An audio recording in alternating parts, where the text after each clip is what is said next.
Hello, my name is Valeria. This is my new original story on my channel. Subscribe and enjoy. She came to poison the Alpha King. He drank it anyway. And then he smiled at her. She was trained to be invisible. Not the kind of invisible that comes from being overlooked. The kind that is carved into you by years of practice, of held breath, of making yourself smaller until you stop taking up any space at all. Lina had been many things in her 22 years. A daughter, an orphan, a student of poisons. Tonight, she was going to be something else. A killer. The vial sat against her ribs, tucked beneath the fabric of her servant's uniform, hidden so precisely that no inspection would find it. She had sewn the pocket herself. She had tested the seams 3 times. She had rehearsed the motion of her hand moving from the pocket to the cup in less than 2 seconds, so many times that she could do it now without thinking. That was the point. You did not want to be thinking when you committed an act like this. Thinking led to hesitation. Hesitation led to failure. And she had come too far, waited too long, given up too much to fail. Lina stood in the corridor outside the great banquet hall and listened to the sound of the coronation feast on the other side of the doors. Music, laughter, the clink of glass, and the low murmur of 100 powerful people who had no idea she existed. She pressed 2 fingers against the vial through the fabric. Still there, still cold. She had been inside the palace for 3 months. 3 months of scrubbing floors and carrying trays, and learning which guards changed shifts at what hour, and which servants could be trusted not to ask questions. 3 months of watching the man she was here to kill move through these corridors like he owned them. He did own them, technically. He owned everything. That was the problem. Her name was Lina Voss, and her father had been Beta Edric Voss, second in command of the Eastern Wolf Packs, loyal servant of the crown, until the Alpha King killed him. That was what she had been told. That was what she had believed for 11 years. The doors opened and a wave of warm air hit her face, and she moved forward with the other servants and stopped thinking about anything at all. Chapter 1. The Girl Who Was Sent to Kill. She had been 11 years old when they came to tell her. 2 men, both of them strangers, both of them wearing the gray hoods of the underground. Her mother had brought her into the kitchen and set a cup of warm tea in front of her, and said nothing. Her mother never said much. After the night the king's soldiers came and took her father, her mother had become someone who moved quietly through rooms and flinched at sounds that were too loud. Someone who lived at the edges of things, but even her mother had wept that night. Edric Voss was dead, executed publicly in the capital square. Convicted of treason, the official announcement said, guilty of conspiring against the crown. The 2 men in gray hoods sat across the kitchen table and told Lina what the official announcement did not say, that there had been no trial worth the name, that the evidence had been constructed, that the Alpha King, Kalen Rath, had decided Edric Voss had grown too powerful among the Eastern Packs and had eliminated him before he could become a rival. One of the men slid a small, folded piece of paper across the table toward her. He wanted you to have this, the man said, when you were old enough. Lina had unfolded it with hands that were not quite steady. Her father's handwriting. She knew it immediately. He had written her letters from every campaign, every diplomatic journey, every time his work took him away from home for longer than a week. This letter was different. It was short. My Lina, if you are reading this, I am gone. and I want you to know that I did not betray this kingdom. I loved it. I love you more. Be careful who you trust. Be braver than I was. I am sorry. That was all. She had read it 4 times that night. Then she folded it and put it inside the small wooden box where she kept the things that mattered most to her. A ribbon from her mother's hair. A drawing she had made of their house when she was 6. A dried flower from her father's funeral. There had been no funeral, actually. His body had never been returned. Be careful who you trust. She had grown up inside those words.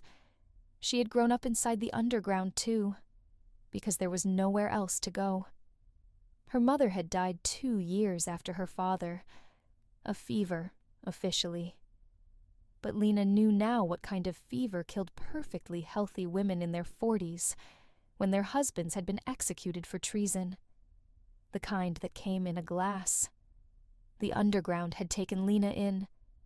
They had fed her and sheltered her and taught her, and she had been a good student.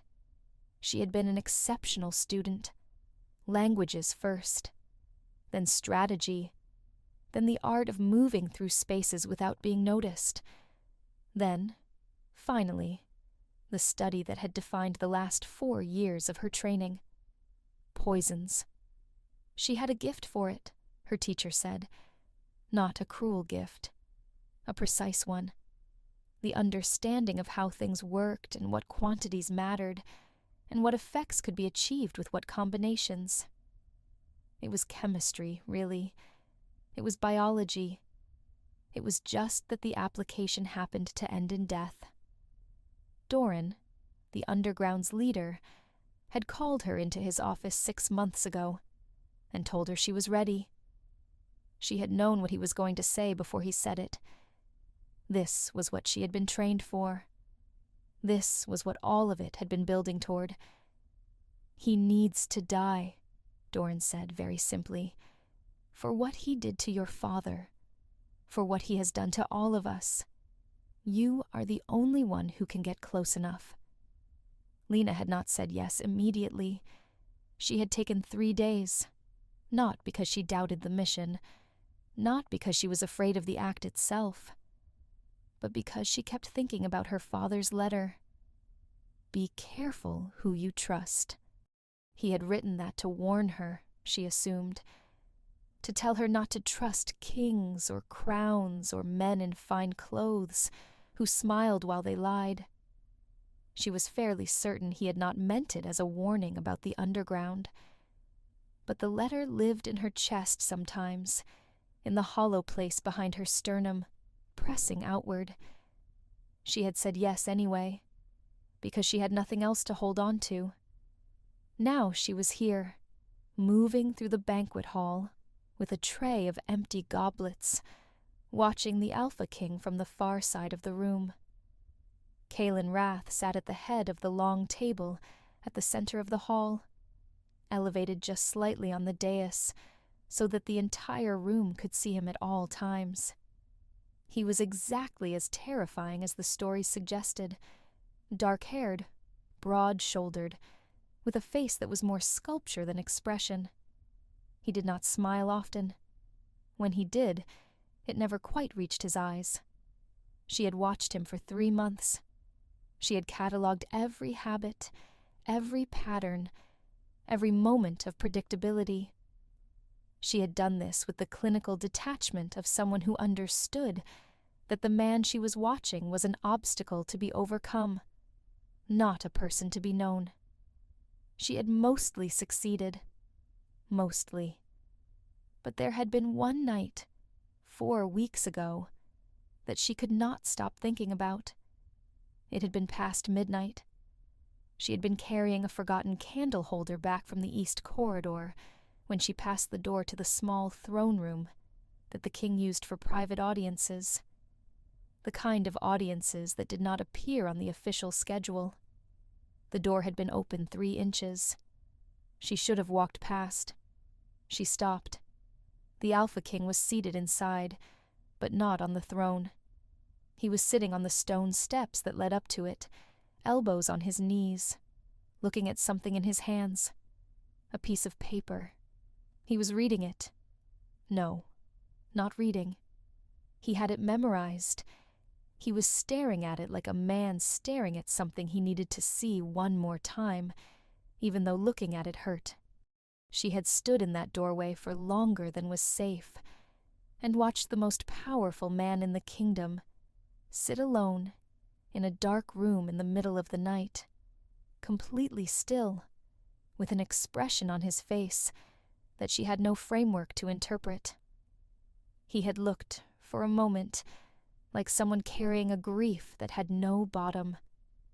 She had told herself it meant nothing. She had told herself she had misread the expression. She was a trained observer. She did not misread expressions. She pushed the memory aside. The feast was at its height.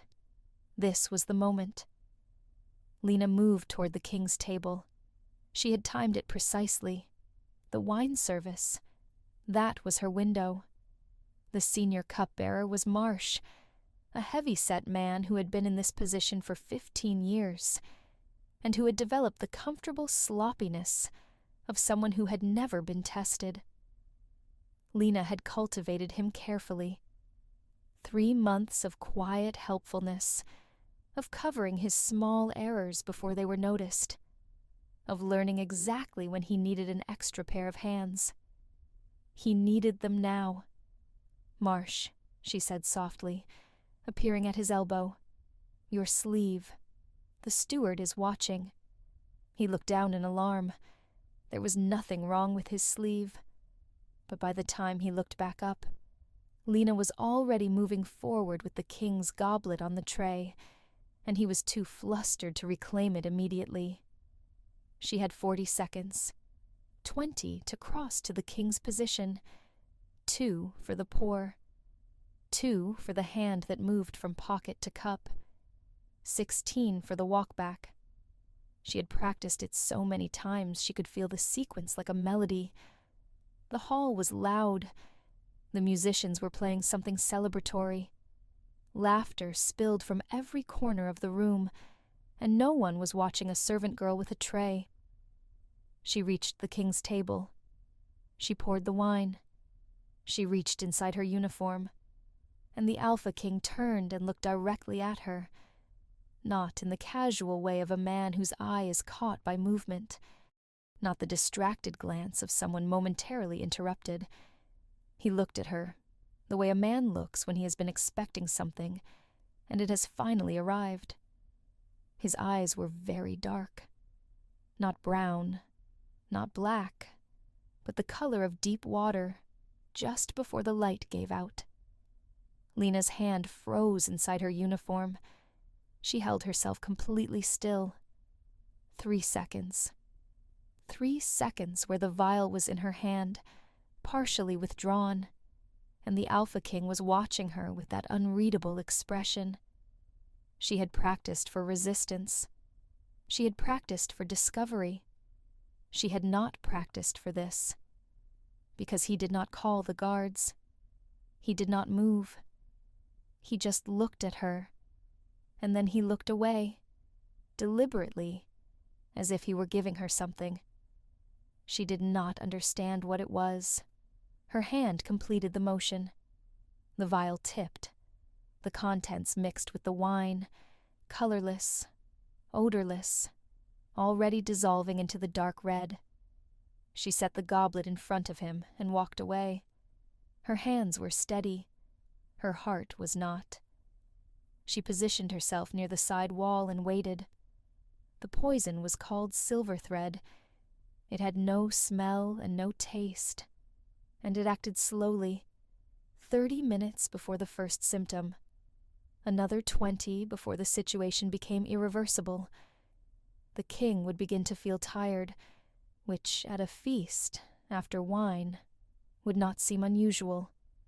He would retire to his chambers, and then Silverthread would do what it was designed to do, quietly, in the dark, while the rest of the palace slept.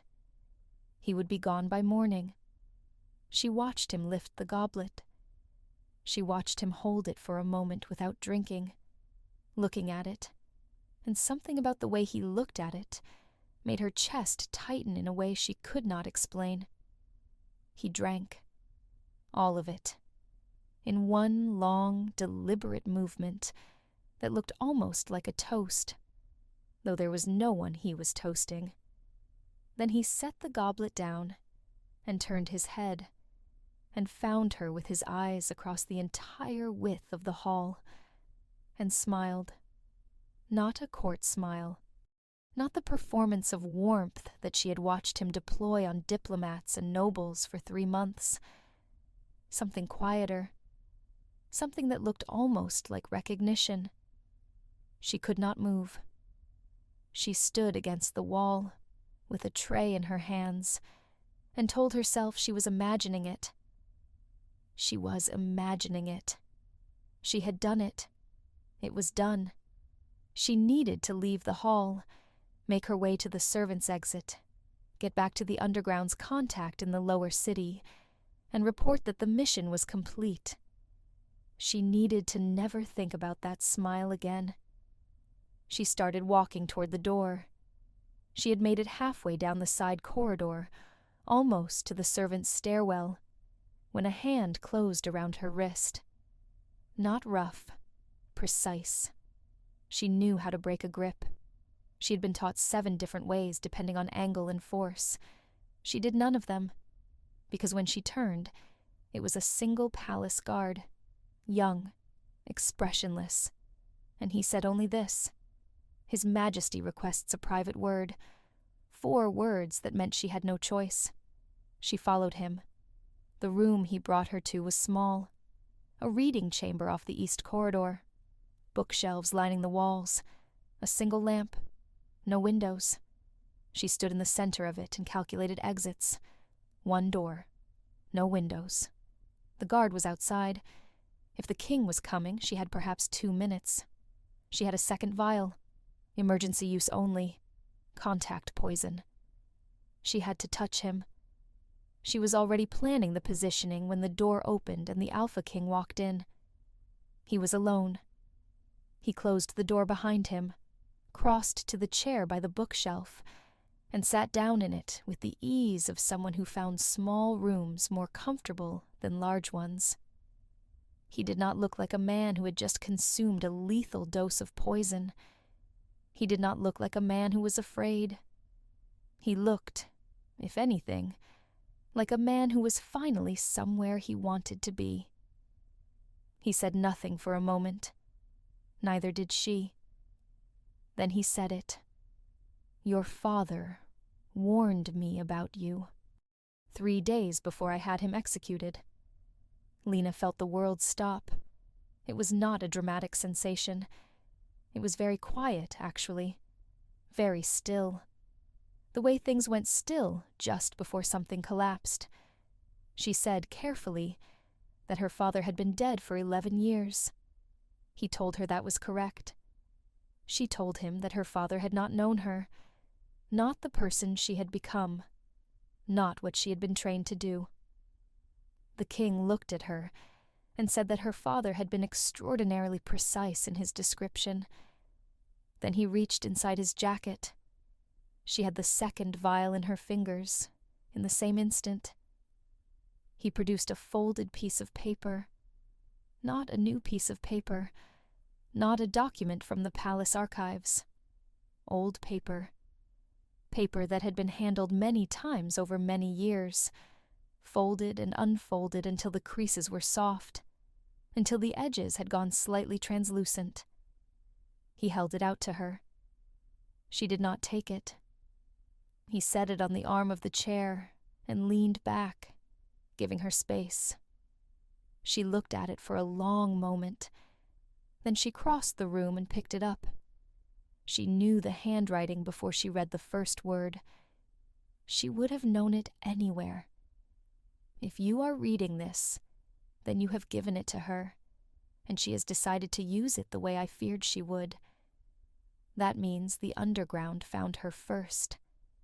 That means I was too slow. I need you to tell her what I could not write in her letter, the one I gave to her through them. I had to give it through them because they were already watching me. I could not tell her the truth because they would have read it first.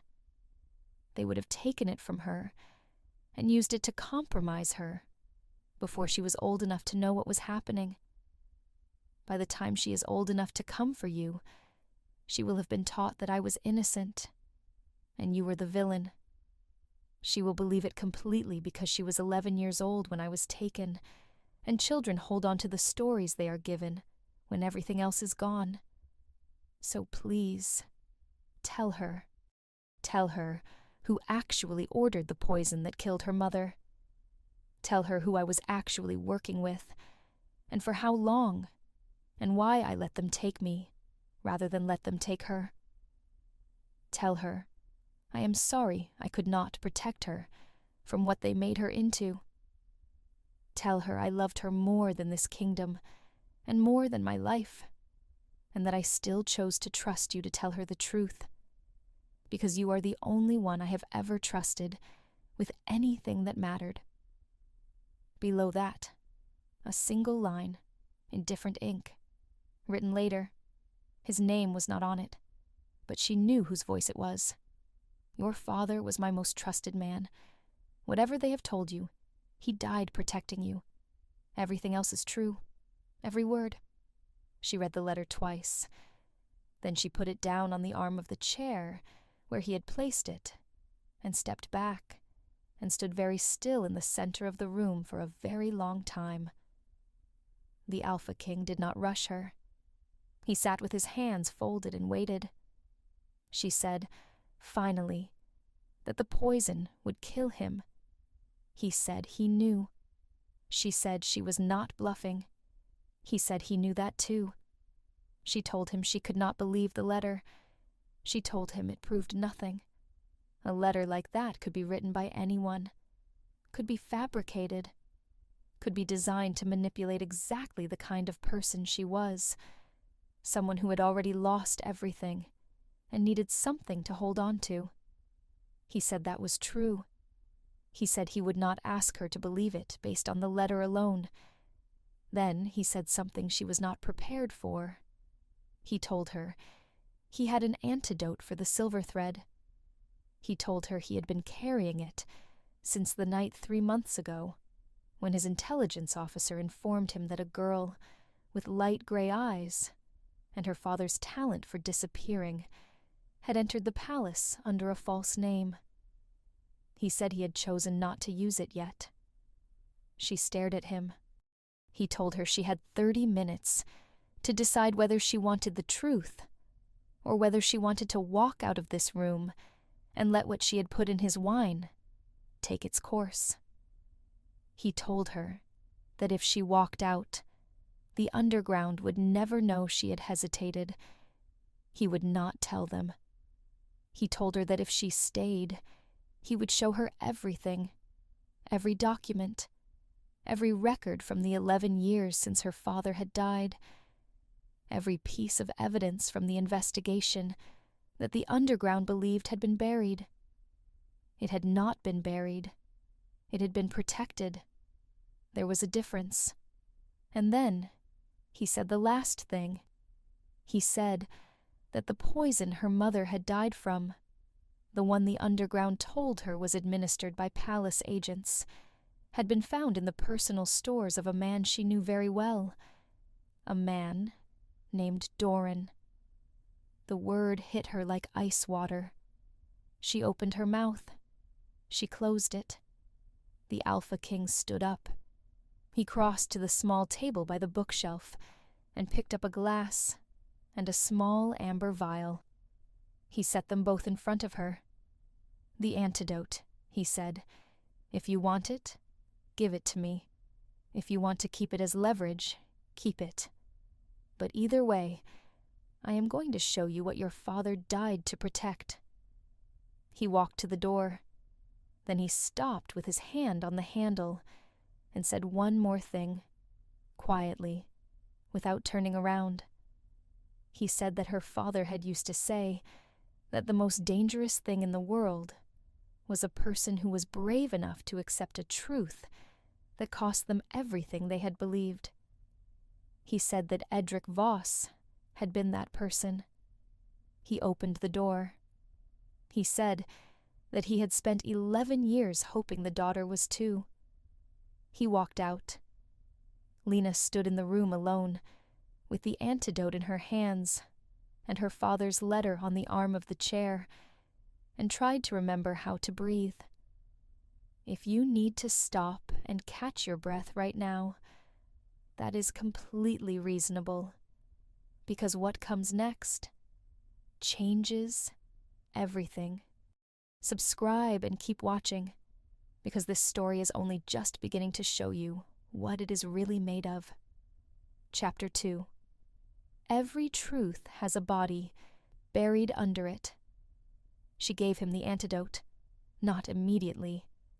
She stood in that room for 11 minutes, holding the glass, running through every argument on every side of the decision, the way she had been trained to do when conditions were uncertain and the risk assessment was incomplete. The arguments against were powerful. He could be lying. The letter could be fabricated. This could be an elaborate manipulation designed to neutralize her before she could complete the mission. If the underground was wrong about him, then Doran would have to be something she could not accept him being, and she was not certain she was ready to pull that thread. The arguments for were different. He had known she was coming. He had let her come. He had watched her for 3 months and done nothing. He had drunk the poison deliberately, in front of her, with that smile, and he had not panicked and he had not called the guards. A man trying to neutralize a threat did not drink the poison first. She walked out into the corridor. The guard led her through 2 more corridors and a narrow stairwell, and then through a door she had not known existed into a set of private rooms at the back of the east wing. Not the king's official chambers. Smaller, more lived in. The king was sitting at a desk with a lamp burning and a stack of files in front of him. She held out the glass with the antidote in it. He drank it without drama, without gratitude, without making anything of it. "Thank you," he said simply. Then he gestured at the chair across from him. She sat. He opened the first file. He talked for a long time. She had expected a presentation, something designed to persuade. What she got instead was more like a reconstruction. Slow, methodical, piece by piece, with pauses where he handed her documents so she could read them herself and decide what she thought. The story he told was this. 11 years ago, her father had discovered that a significant portion of the underground resistance was not what it claimed to be. It had started decades earlier as a genuine movement. People who had legitimate grievances. People who had been hurt by the crown in real ways. But somewhere in the decade before her father's death, the leadership had been taken over by something else entirely. A syndicate. Wealthy, patient, with interests that had nothing to do with justice or the suffering of the Pax. Their interest was simpler. Control of the eastern trade routes. Control of the mineral rights in the northern territories. Control of the tariff structures that determined who prospered and who did not in the 7 kingdoms. The underground was a cover, a useful instrument, a way to move people and resources and influence under a flag that sounded righteous. Her father had been inside the underground for 4 years when he realized what it actually was. He could have run. He could have come to the king directly. He did not, because the syndicate had already made clear what happened to people who ran or talked. Her father had watched it happen twice. Both times it had been made to look like illness. like the illness that had taken her mother. The Alpha King placed a document in front of her. She looked at it. It was a record of purchase from a merchant in the capital. The item purchased was a compound used in small doses as a sleep aid and in larger doses as something considerably more final. The name on the purchase record was not Doran's. It was the name of a woman she did not recognize. The king told her to look at the second page. The second page was a record of delivery. The compound had been transported to a house in the lower city. The house belonged to a front organization that, when you traced the ownership through 3 layers of false names and shell arrangements, terminated in a single account. The account belonged to Doran. Lina turned the page over. She turned it back again. She sat with it for a long time. She had known Doran for 11 years. She had eaten at his table. She had listened to him speak about her father with what she had believed was genuine sorrow, genuine anger on behalf of a man he claimed to have loved like a brother. She thought about the way he had spoken about her mother. A tragedy, he had said. A senseless tragedy. She set the document down very carefully. She asked the king how her father had died. The king told her. Her father had come to him. Not publicly, not officially, but through a channel that the underground did not monitor. Through a contact that Edric Voss had maintained in secret for 2 years. A single person he trusted inside the palace, who could pass information without it being intercepted. He had come, and he had laid out everything he knew. And then, he had told the king something that the king had not expected.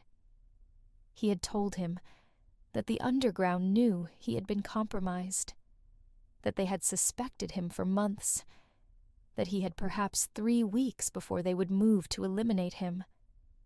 He had told the king that if he publicly executed him for treason, the underground would believe his death was genuine and would not suspect that the information he carried had already been delivered. It would buy the king time, real time, enough time to dismantle the syndicate's influence from the inside before they knew their cover was broken. It would also mean her father could never see her again. It would mean she would grow up believing her father had been killed unjustly by the crown. He had asked the king to find a way to tell her eventually, when it was safe, when she was old enough. He had not been able to control what the underground would do with her in the meantime. That, the king said, was the thing he had regretted most. He told her that he had been looking for a safe way to reach her for 4 years, and that every time he had come close, she had been moved, rotated to a different location by the underground's standard security protocols. Until 3 months ago, when she walked through the palace gates herself. Lina sat in the chair across from the king and looked at the stack of documents and did not say anything for a very long time. Then she asked the one question that had been sitting at the back of her mind since she had read her father's letter. She asked him why her father had trusted him. Not strategically, not politically. Why him specifically? Why had Edric Voss chosen Kaelin Rath as the person to trust with the most important thing he had ever done? The king was quiet for a moment. Then he told her. 14 years ago, before her father had joined the underground, before any of this, there had been an incident in the Eastern Territories, a border dispute, a skirmish that had escalated badly. The king had been young then, newly crowned, making his first tour of the Eastern Pax. He had made a mistake, a significant one, a tactical decision that had gotten 2 men killed who should not have died. He had been young enough and proud enough that his first instinct had been to cover it. His advisors had encouraged the cover. It was easy, they said. No one would know. Edric Voss had known. Edric had come to him privately and told him what he had seen, and told him that he was not going to report it officially, but that he was also not going to pretend he had not seen it.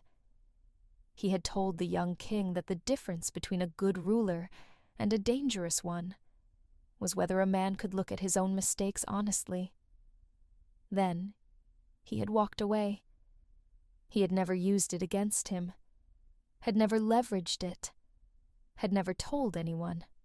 He had simply said the true thing to someone who needed to hear it, and then trusted the man to carry it. The king told Lina that no one before or since had spoken to him that way, with that kind of honest directness that treated him like a person who was capable of being better, rather than a king who needed to be managed. He said that when her father came to him 11 years ago, with his impossible offer, he had believed him completely, because he already knew the kind of man Edric Voss was. Lina looked at her hands. She thought about the letter in the wooden box, the dried flower that was not from a funeral, the ribbon from her mother's hair. She thought about everything she had built herself on for 11 years, and how much of it was still standing. Not much, she discovered. Not much at all. She looked up at the king. She told him she needed to know where Doran was. The king met her eyes. He told her that Doran was in the capital. He told her that the syndicate's leadership met quarterly at a location in the merchant district. He told her that the next meeting was in 9 days. He told her that he had been waiting for someone who could walk into that meeting without being questioned. Someone the underground trusted completely. He looked at her without saying anything else. She understood. This was not a rescue. This was not the ending of the story. This was the beginning of an entirely different one. She asked him what exactly he was proposing. He said he was not proposing anything. He said he was asking. There was a difference, he said, and he suspected she knew what it was. She thought about her father, about the choice her father had made, the size of it, the cost of it, the extraordinary and terrible trust it had required. She told the king she wanted to see every remaining document before she made any decision. He nodded. He stood up and moved to the second cabinet against the wall and began pulling files. She stayed in the chair and watched him and felt the shape of something shifting beneath her feet. The ground she had stood on all her life, rearranging itself into something she did not yet recognize. But it was still ground. That was something. She picked up the next file and began to read. The 9 days before the meeting were nothing like what Lina had expected. She had expected surveillance, protocols, guards, the cold machinery of palace intelligence treating her as an asset to be managed. She had not expected to be given a room in the East Wing, 3 floors above the king's private offices, with a window that faced the courtyard garden, and a bookshelf stocked with volumes that someone had clearly chosen with actual thought. Languages, history, a precise technical text on pharmacological compounds that was so obscure she had only heard of it by reputation. She had not expected access to the palace archives without supervision. She had not expected to be left alone. The king had given her 3 conditions. She was not to leave the palace grounds without his knowledge. She was not to contact anyone outside the palace. She was not to make any move regarding the underground until the plan was agreed, and she had been fully briefed.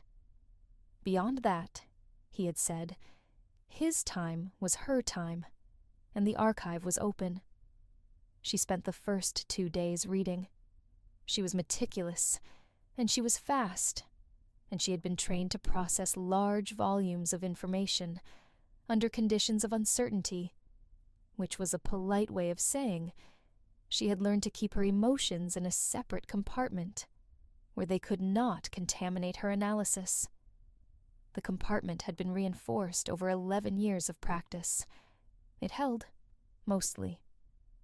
On the third day, she came across a thin file near the back of the third cabinet. It was not labeled with a case number or a date. It was just a name, written in small letters in the lower corner. Her name. Not her current name. Her real one. Lina Voss. She stood at the cabinet for a long moment before she opened it. Inside were a series of reports. Short, written in a hand she did not recognize.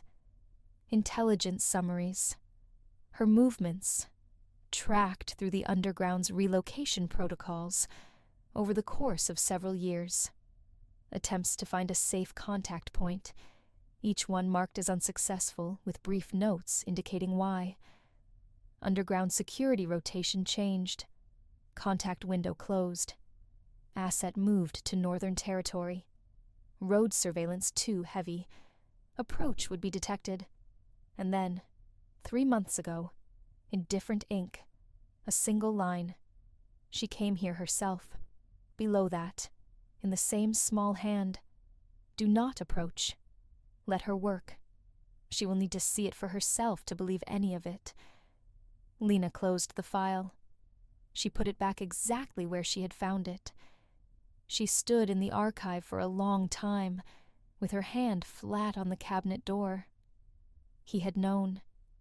He had been waiting and watching and choosing not to act, because he understood somehow that forcing the truth on her before she was ready would break something that needed to be intact.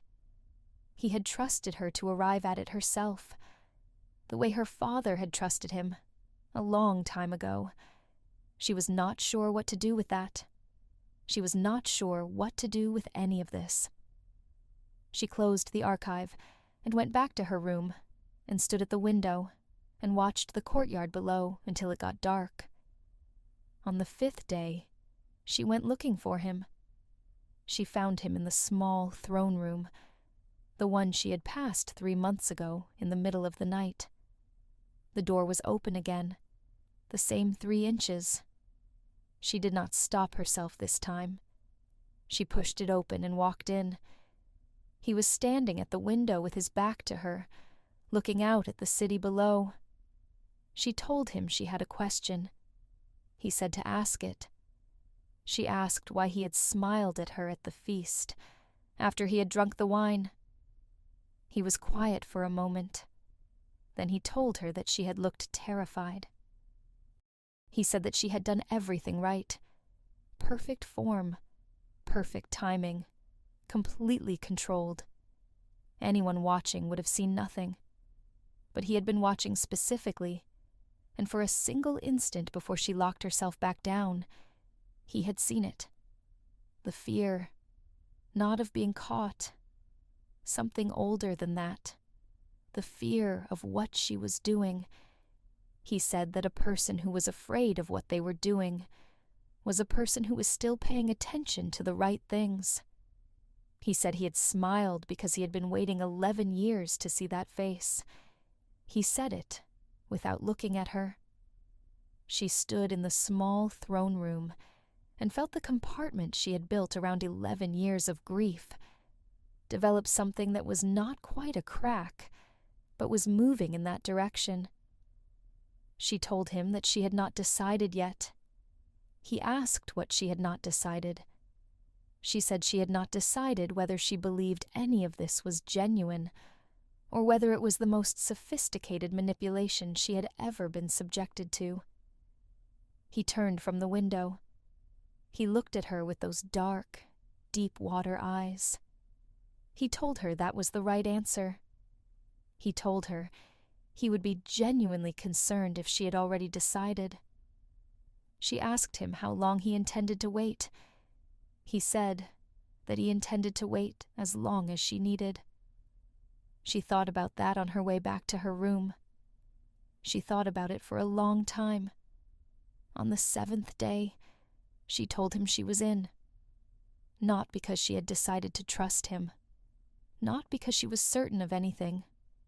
But because she had read every document twice, and run every calculation, and traced every logical path available to her, and the story he was telling held together in a way that fabrications never quite managed, in the specific texture of its inconsistencies, in the places where the record was incomplete, not because it had been hidden, but because things were always incomplete when they were real, and because her father had been a precise man, and a careful man, and a man who had spent 4 years building a single point of trust inside the palace walls, and the king's description of who he was matched the father in her father's letters, in ways that could not be manufactured from the outside. She told the king she was in. He nodded. He did not say anything dramatic about it. He picked up the briefing file from his desk and handed it to her, and told her they had 2 days to go over the operational details. She took it. She sat down in the chair across from him. They got to work. Chapter 3. The truth that breaks everything. The merchant district at night had a smell she recognized, coal smoke and river water, and the particular staleness of buildings that were used during the day and locked at night. The kind of staleness that accumulated over years in spaces where people did transactions they did not want recorded. She had grown up in spaces like this. The underground safe houses had always had this quality, the smell of things that preferred the dark. She moved through the back streets with a hood over her face, and a walk she had practiced for years, the unremarkable gait of someone on an unremarkable errand, and she counted doors. 3rd alley from the spice market. 4th door on the left. Green paint, peeling at the upper corner. She had been in this building twice before. Quarterly meetings for senior operatives. She had been invited 3 months ago for the first time, a recognition of her status within the underground, a signal that she was being considered for something larger. She had not known, 3 months ago, what the building really was. She knew now. She knocked. The door opened. A face she recognized, one of Doran's personal guards, a thick-necked man with a scar through his left eyebrow that made him easy to identify and harder to forget. He let her in. The room inside was already full. 12 people around a long table. Half of them she recognized from underground operations. The other half were strangers to her, but not to each other. That was clear from the ease of their posture, the shorthand of their exchanges, the comfort of people in a room they considered safe. Doran was at the head of the table. He looked up when she entered, and his face did the things she had seen it do 100 times over 11 years. The particular warmth that she had always read as paternal, as the affection of a man who had taken her in when she had nothing, and considered her almost like a daughter. She read it differently now. She read it as the warmth of a man who believed he owned something. "Lina," he said. "Come, sit. We have been waiting to hear how it went." She sat. She told them it had gone exactly as planned. The hall erupted briefly in quiet satisfaction. This was what she had been watching for. Who in this room was performing surprise, and who was not? Who already knew the outcome? Who had been waiting for confirmation rather than information? 4 of the 12 showed no real surprise. She filed the faces. Doran leaned forward and asked her to describe what happened. She told the story she and the king had constructed together over 2 days of careful preparation. Specific, detailed, textured with the kind of peripheral observation that only a person who had actually been there would include. The music, the candlelight, the weight of the goblet, the expression on the king's face in the moment before he drank. She had been there. The details were real. Only the ending was not. She watched Doran as she spoke. He was good, very good. His expression was composed and attentive and sorrowful in the appropriate places. Sorrowful because a man was dead, because this had been necessary, because sometimes the things that must be done left marks. He was an exceptional performer. She had studied performance professionally for 4 years. She knew what she was looking at. When she finished, he placed his hand over hers on the table and said that her father would have been proud. Her father, of all the things to say. She held herself very still. She told him she hoped so. Then she asked, very naturally, with the ease of someone making conversation, whether he had ever known her father personally before the execution. Doran told her, of course, that her father had been a great man, that his death had been one of the darkest days the underground had ever known. She asked how long he had known him. He said many years, since before she was born. She asked whether her father had ever doubted the cause. Doran's eyes shifted just briefly, a fraction of a second, the way eyes moved when a question touched something that needed to be managed rather than answered. He said that her father had been one of the truest believers he had ever known. She nodded. She told him that was interesting, because the documents she had found in the palace archives suggested that her father had been working with the king's intelligence service for at least 2 years before his death, and that his execution had been arranged between them as a deliberate strategy to protect the intelligence he had gathered about the syndicate's operations. The room changed. She felt it the way you felt a temperature drop, not suddenly, but all at once. 12 pairs of eyes, and the ones that moved first were the ones she had flagged 20 minutes ago. Doran's face did not change immediately. He was too good for that. He sat with the information for a full 3 seconds, which was actually impressive, before the warmth in his expression completed its transformation into something that had no warmth in it at all. He told her that was a very serious accusation. She told him it was not an accusation. It was a summary of documented evidence. 11 years of it.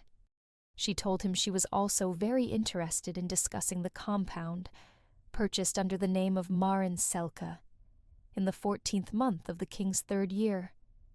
The compound transported to the front organization's holding house in the lower city. The compound that she had spent the last 7 days tracing through 4 layers of financial obfuscation to an account in his name.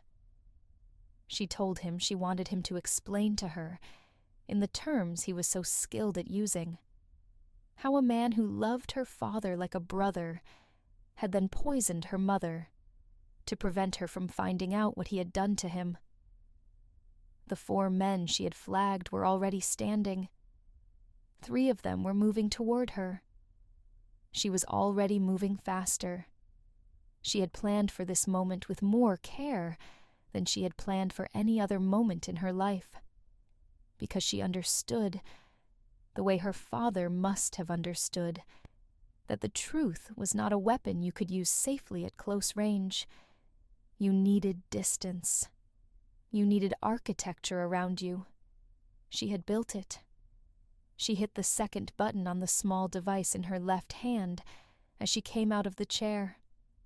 The door at the back of the room opened and she heard boots on the floor, many of them, and the sound of palace guards who had been waiting in the alley for 19 minutes, with the particular patience of people who had been told exactly when they were needed.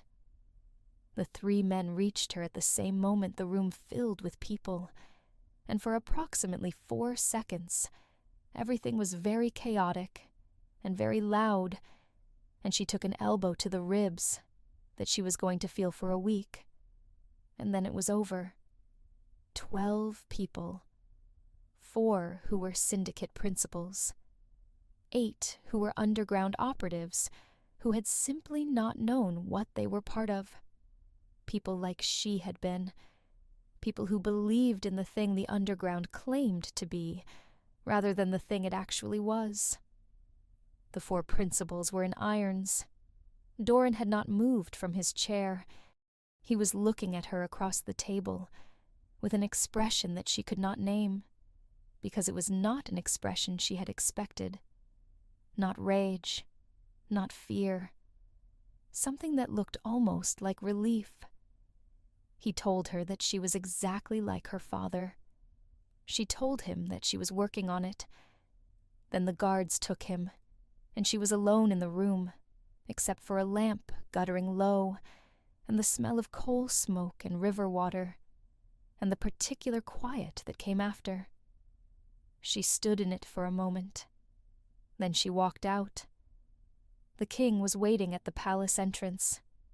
He had sent 12 guards, and had stayed behind, because she had asked him to, because there were things she needed to do herself, and he had understood that, without her having to explain it. He was standing in the doorway, with the lamp behind him, and she was tired in a way she had not been tired in a long time, the specific exhaustion of something carried for years, being finally, incompletely, set down. She told him it was done. He said he knew. His communications officer had sent word. She told him 4 principals had been taken, that she had names and locations for 2 other syndicate nodes, that the documentation she had compiled over the last 9 days would allow his intelligence operation to trace the financial structure back through 5 more layers. He said that was thorough work. She told him she had been trained by the best, and that she meant that in both the ironic and the literal sense. He almost smiled. She asked him what happened now. He was quiet for a moment. He told her that the underground, the real part of it, the part that had begun as something legitimate and been hollowed out, would need to be rebuilt. That there were people inside it who had been deceived the same way she had been. People with real grievances who deserved a real channel, not a syndicate's instrument. He said he had been thinking about that for a long time. He said he was not sure he knew how to build that kind of channel from the inside, from the palace, from the crown, from the position he occupied. He said he thought it would require someone who knew the outside, who had lived in it, who could walk between both worlds without losing either. She looked at him. He met her eyes. He said he was not asking for an answer tonight. He said she had earned the right to sleep before she decided anything. She told him she was going to hold him to that. She walked past him into the palace and went up to the room with the window that faced the courtyard garden, and sat on the edge of the bed and took off her boots and looked at the ceiling for a very long time. She thought about her father, about the choice he had made, the extraordinary trust it had required. She thought about what it meant to trust someone with the most important thing you had, not because you were certain, not because the risk had been reduced to acceptable levels, but because some things were large enough that you had to trust them to another person if they were going to exist at all.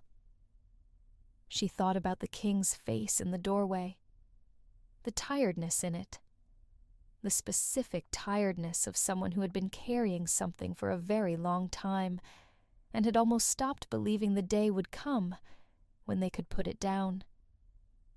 She thought about 11 years. She reached into the small bag she had carried tonight and took out the wooden box. She opened it. Ribbon, drawing, dried flower, her father's letter, Be careful who you trust. Be braver than I was. She read it one more time. Then she folded it and put it back and closed the box and lay back on the bed and looked at the ceiling. The courtyard was quiet below the window. Somewhere in the city, very distant, someone was playing music, the faint thread of it barely reaching through the glass. She thought about her father walking into the king's private audience 11 years ago, with everything he knew, and laying it down, and asking for one impossible thing in return. She thought about what it must have cost him. She thought about what he had gotten for it. Not safety, not justice, not her. Only the belief that eventually the truth would find her, that she was brave enough to carry it. She closed her eyes.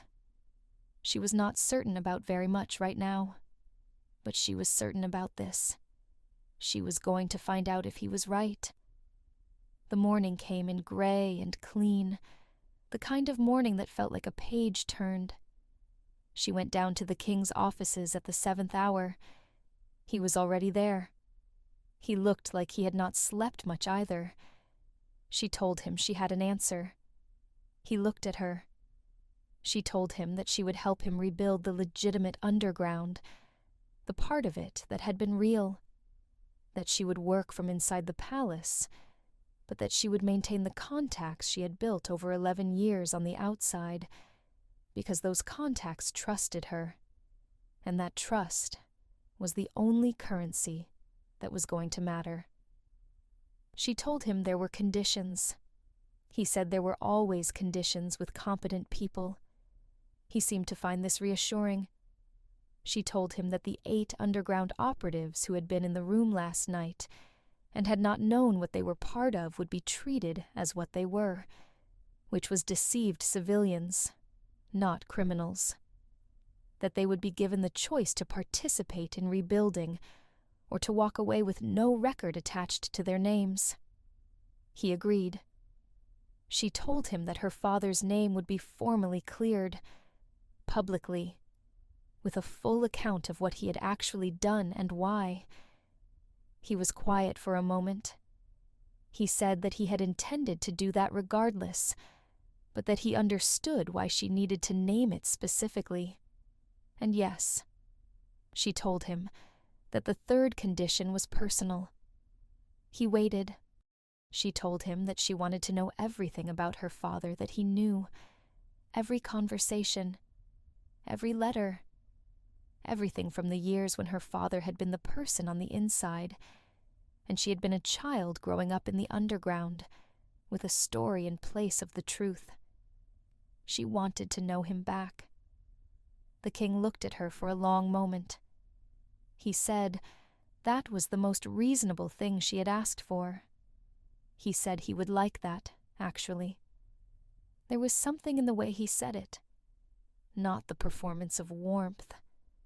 Not the careful diplomacy of a man managing a relationship. The plain thing.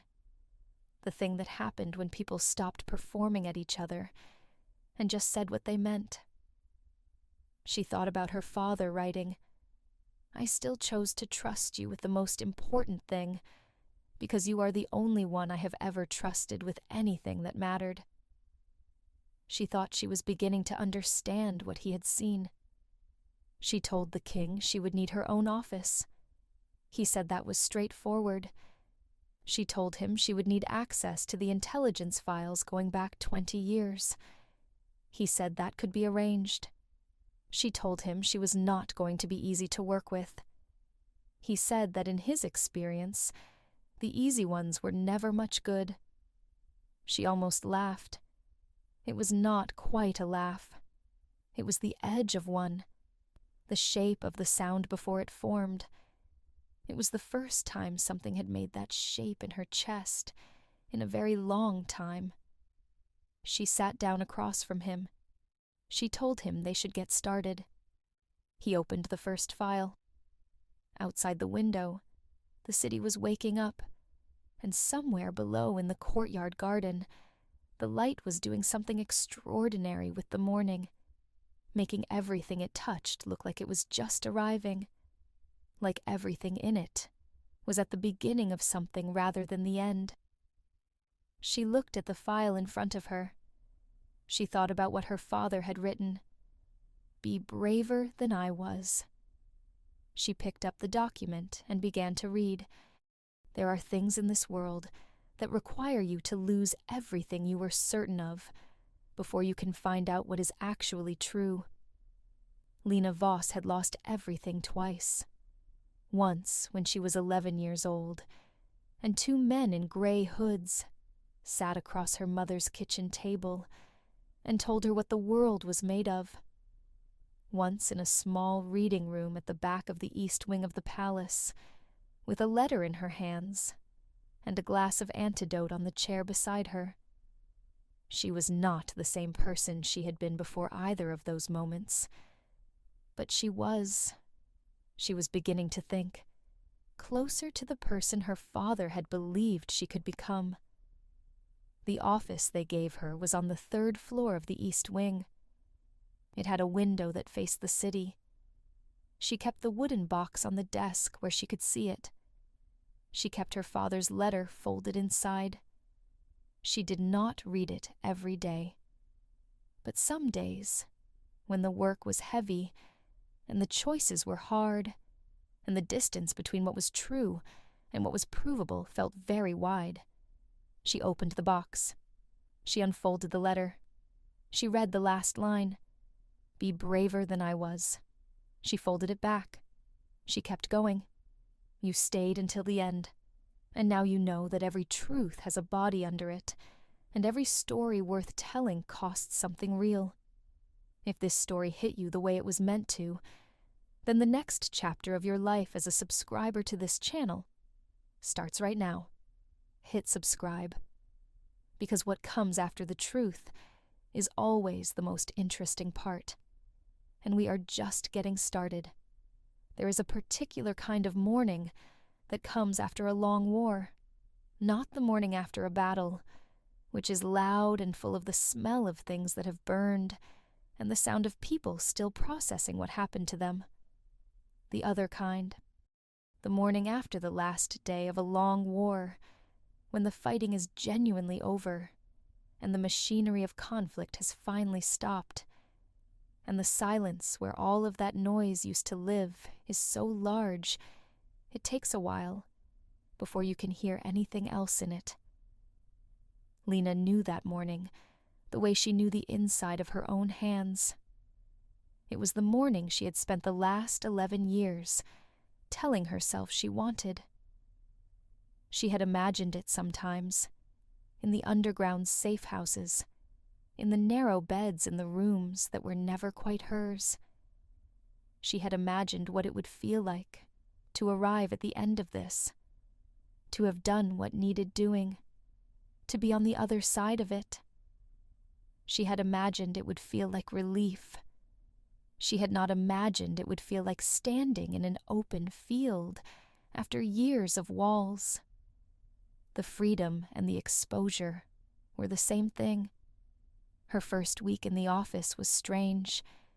The palace had its rhythms, and she was learning them the way you learned a new language, through immersion, through making errors and correcting them, through the accumulation of small understandings that gradually assembled into something you could navigate.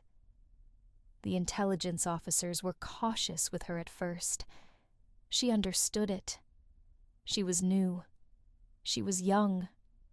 She was a woman who had arrived under extraordinary circumstances in a role that did not have a precedent, and the people around her were professionals who had earned their caution through experience.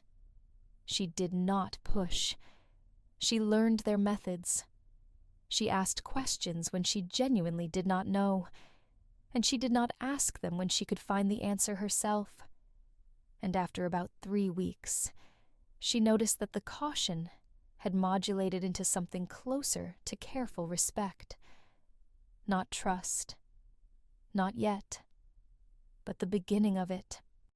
The king's senior intelligence officer, a woman named Sela, thin and precise, and approximately 60 years old, with gray eyes that evaluated everything as a potential liability, had told her in their first meeting that she would be watching her carefully.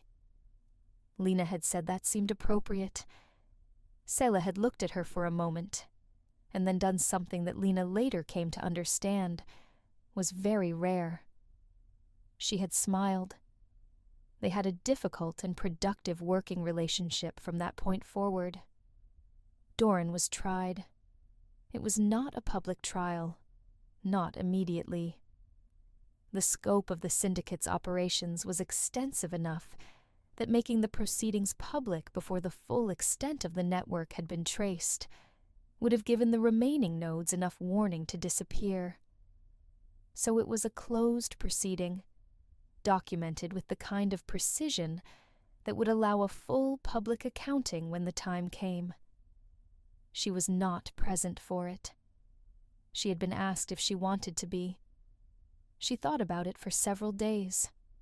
She told the king that she did not want to watch Doran be tried.